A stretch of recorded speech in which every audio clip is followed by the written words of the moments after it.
লাম ওই সামান্য কিছু টাকা আর গয়না দিয়ে কি সারা জীবন কেটে যায়? আপনি যা দিয়েছেন তা দিয়ে আপনার সেবা করে আমি সবটা শোধ করে দিয়েছি। এবার আপনি বিদায় হতে পারেন।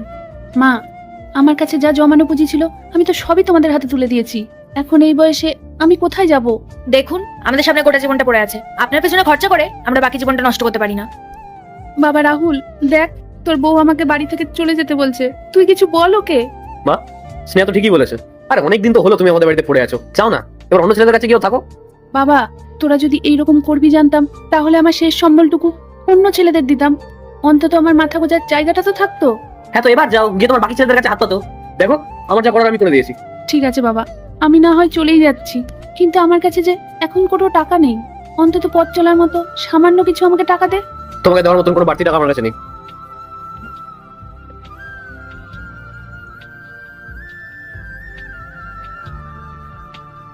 মা, তুমি হঠাৎ এই অবস্থায় এখানে কেন?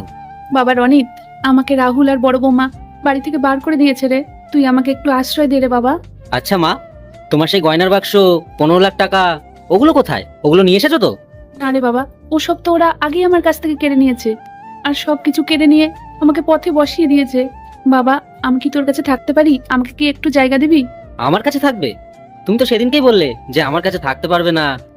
তুমি একদম ঠিক বলেছিলে, আমার নিজের হাত খরচ আর পড়াশোনার খরচা আমি নিজে থেকে কি করে চালাবো? বাবা, তুই তো খুব ভালো চাকরি করিস, আমি তো সামান্য একটু খাবো আর ঘরের এক কোণেই পড়ে থাকবো, তোর কোনো অসুবিধা হবে না রে বাবা। না মা, অসম্ভব। আমি চাকরি করি বলে আমার সমস্ত উপার্জনের টাকা তোমার উপরে খরচা করতে পারবো না। আমারও নিজের তার আগে দেখবো কারা শয়তানকে হারিয়ে আল্লাহকে ভালোবাসে। যারা আল্লাহকে ভালোবাসো ভিডিওতে লাইক করে চ্যানেলটিকে সাবস্ক্রাইব করে দাও। যারা শয়তানকে ভালোবাসো তাদেরকে ভিডিওতে লাইক সাবস্ক্রাইব কিছুই করতে হবে না, কমেন্ট করো আল্লাহ আকবার। ভবিষ্যৎ আছে। তুমি বরং অন্য কোথাও দেখো, আমি তোমাকে এখানে রাখতে পারবো না।